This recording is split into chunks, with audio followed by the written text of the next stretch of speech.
So after tonight, I already know 2 matches that I want to see at the next TakeOver. How about you guys? Let's talk about NXT.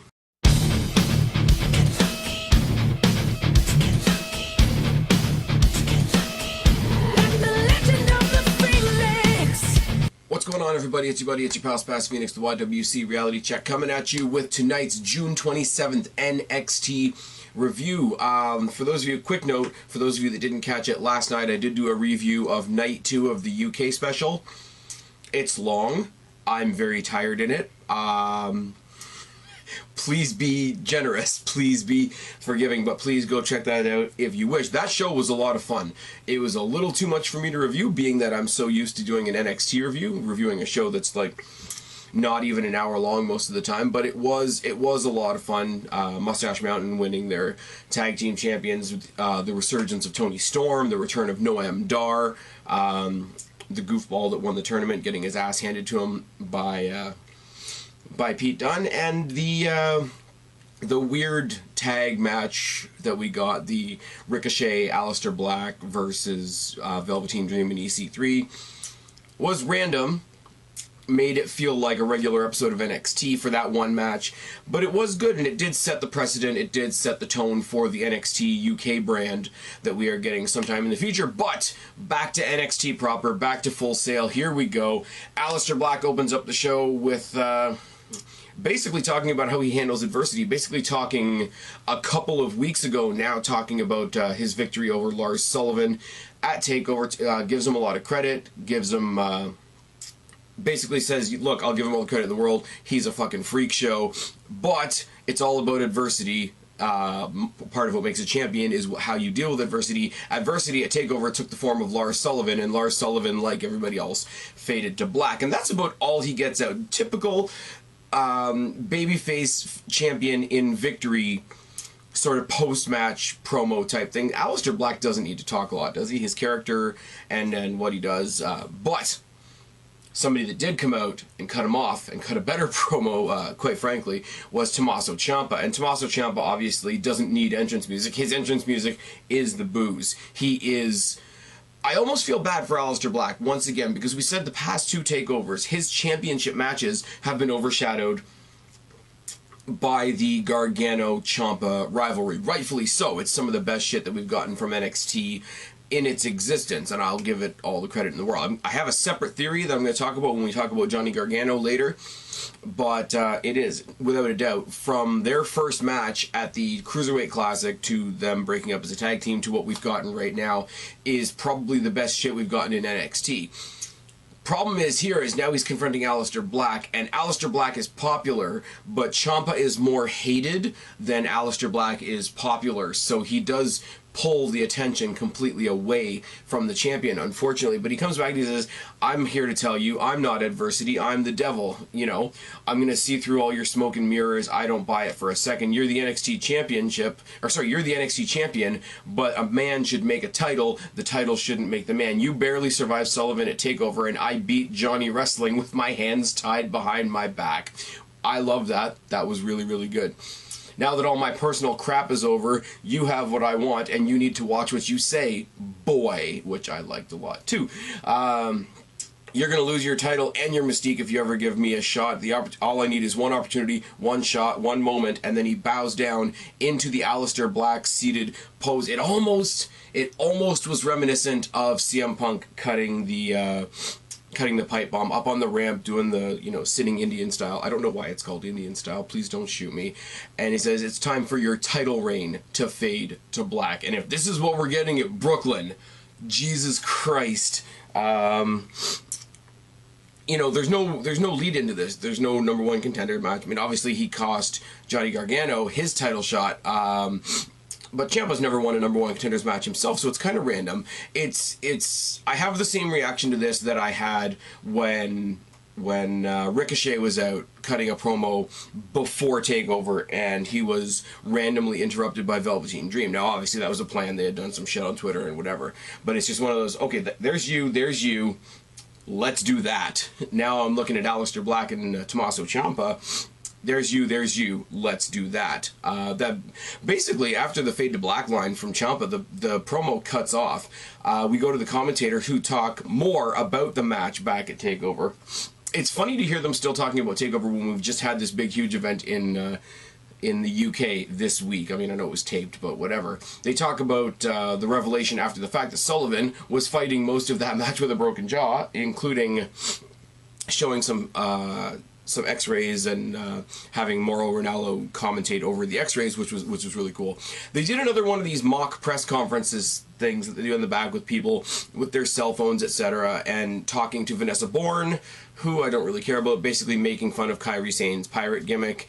It's very, very children on the schoolyard-ish, and that's about all the time I'm going to give to it. Kona Reeves. Kona, do not call me The Rock Reeves versus some jobber. Collar and elbow tie up and a bitch slap by Reeves. Arm drag, side headlock by Reeves. A snapmare and a second snapmare. He tosses the jobber out of the ring. They brawl for a little bit. There's a mud hole stomp and a double underhook suplex, which I had to watch twice because for a second I thought he had pulled off a double underhook into a Falcon's arrow, which would have been really cool. Please do that in the future. Top rope back elbow, forearms by Reeves, a boot and a Hawaiian drop gets the win for Reeves. I think it's almost self-aware at this point how much Kona Reeves is an early Rock ripoff, or at least a ripoff of Hollywood Rock. But it's fine. He's growing. It's obnoxious as hell, but then again, I'm a fan of EC3, I'm a fan of The Miz, etc. I was a fan of my boy Enzo Amore, who got fucked over because they were all obnoxious as hell. We see another replay of Mustache Mountain defeating the Undisputed Era for their new tag team champions. As we hear throughout the night, that we are going to see them in action later tonight. We have... oh, sorry guys. Still losing my voice from last night. So let's take a minute and deal with that. Candice LeRae being my best friend and dealing with Lacey Evans. Candice LeRae, I'm going to have to start talking about in the same realm as I talk about Dakota Kai, in the sense that she is... when she's a babyface, as long as she stays babyface, she is Bayley done properly. I mean, Bayley basically turned heel this week on Raw, which made me chuckle, if nothing else. But Candice LeRae knows how to do the babyface shtick and knows how to do it really, really well. Collar and elbow tie up and a headlock by Evans to start a shoulder tackle, trip by Evans, a rolling arm drags by LeRae. And that's about all she gets in for a little while. Because there's another trip by Evans. She starts working the arm. She works the arm around the post. Evans knee drops the arm, ties the arm up in the ropes, and hits a Bronco Buster on Evans, and then locks her in a grounded camel clutch.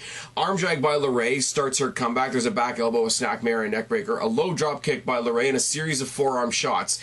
Kill switch by LeRae, which was great. They called it something else. It's, you know, if you've ever been a fan of Kristen, you can't watch what Candice LeRae did tonight and not call it either the unprettier or the kill switch. Springboard back moonsault and gets the win for Candice LeRae. Now, I bet next week or the week after there's going to be a rematch. Lacey Evans is going to get the win back because they do that, and she's gonna do the whole women's right thing, which can still fuck off. But for the moment, Candice LeRae put down Lacey Evans, and if I wasn't already a Candice LeRae fan, that would be a pretty good spot.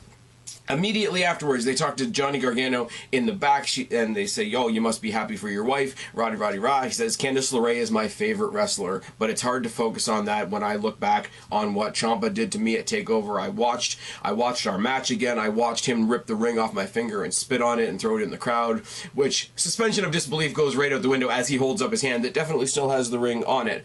But, you know, that's not how it ends. He doesn't get to win. I'm going to talk to Regal. I don't care when the match is. We're going to have one more match. Then we see a Twitter response from William Regal basically saying Gargano needs to get over Ciampa, so I'm going to give him a match with EC3 next week. For reasons. And then we finally have Mustache Mountain. Mustache Mountain are returning to Full Sail as the new tag team champions. Returning triumphant, returning victorious. They're going to take on some jobbers, but that doesn't happen because the jobbers get the absolute shit kicked out of them on the rampway by all three members of the Undisputed Era. They surround Mustache Mountain 3-on-2. There's about to be a beatdown when there's a save by Ricochet. The commentators go overboard explaining to us why Pete Dunne isn't there. Mustache Mountain have no backup, roddy roddy rah. Ricochet comes out, evens the odds. NXT gives us their version of a commercial break. Teddy Long takes over from William Regal for a second, I'm thinking. That's a horrible, horrible joke, isn't it? But we come back and there's a 3-on-3 tag match, and it is indeed Undisputed Era versus Tyler Bate, Trent Seven, and Ricochet. Now there's a lot in this match, so let's get through it, let's get to it, and let's see how bad my writing actually is. BATE and O'Reilly start, waistlock by O'Reilly, and followed by a facelock, dropkick by BATE, who works the arm, and there's chops by 7, slingshot senton by Ricochet, arm breaker by O'Reilly, chops by 7, a DDT and a front facelock, and a slam. Slam by BATE, back senton by 7, back senton by Ricochet. Anything my partner can do, I can do better. That's a variation, isn't it? Right hands by Strong, left hands by BATE. It's all good. BATE eats the turnbuckle, mudhole by Strong, double team by Cole and Strong. Chops, not chalks. It's late in the day. Strong rides a modified headlock for a long time. Drop kick by Strong, elbow drop kick by Cole. Why did it say it? It probably means elbow drop, but I wrote elbow drop kick because I'm a moron. Snap vertical suplex by Cole, who rides a headlock of his own. Body blows and headbutts by BATE. Keylock by O'Reilly. Double team by O'Reilly and Strong. Shoulder breaker by Strong. I do like the fact that there's a lot more double teaming by Undisputed Era than there is by Mustache Mountain and Ricochet, because while Mustache Mountain are the new tag team champions, Mustache Mountain and Ricochet as a threesome are a new team, so there should be more teamwork from the Undisputed Era, should there not? And once again, my camera hates me. Where did I leave off? Probably with the double teaming by O'Reilly and Strong. There's a shoulder breaker by Strong, series of back elbows by Strong, and an exploder suplex by BATE, head scissor by Ricochet, DDT, a neck breaker, and a 619, which they called something else once again, but it's a 619, so it is what it is. Northern Lights suplex by Ricochet, full Nelson suplex by 7, knee strikes by Strong, Ushigoroshi by Cole, just because I like saying it, lariat by 7, Michinoku driver by Ricochet, high knee by Strong, and a lariat and enziguri by Ricochet.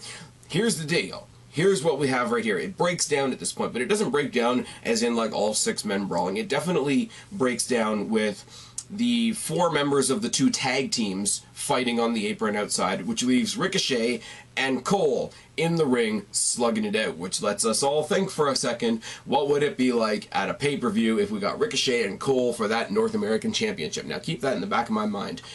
Apron backbreaker by Strong, lariat by Ricochet, boot, flatliner, 630 splash by Ricochet, who goes for the pin on Cole, but O'Reilly pulls Cole out at the last second, and Ricochet stares, daggers through O'Reilly before launching a suicide dive, suicide crossbody on him, but Strong is waiting in the wings, hits an apron edge version of the End of Heartache, tosses him back into Cole, who picks up the quite easy victory, because let's be real, End of Heartache on the side of a ring apron, nobody's getting up. Era get the win, they get to pose triumphant on the on the rampway once again. This was a fantastic match. This was for a rematch, basically, of what we got in night 1 of the UK tournament show, which was obviously British Strong Style versus the Undisputed Era, but we don't have Pete Dunne, because obviously Pete Dunne's either doing UK things, or he's doing NXT UK things, or maybe he's coming back to, you know, Destiny to do a show with us, because we like that too. Also, still the Destiny champion. Let's put that one out there. But Ricochet was a strong replacement for him. Also, Ricochet and Cole do have the history, because Ricochet was in that ladder match where we established the first ever North American Championship that was obviously won by Adam Cole. Adam Cole, Ricochet at TakeOver. Let's do that. Ciampa, Black, TakeOver. Let's do that. This was a fucking phenomenal show, and it didn't take very much to be phenomenal, did it? Anyways, I have been Spaz, your YWC reality check. Subscribe up there, talk down there, start a conversation. Keep all these conversations going. Don't be a stranger. I will talk to each and every last one of you later, but for right now, I am tagging out. Bye, guys.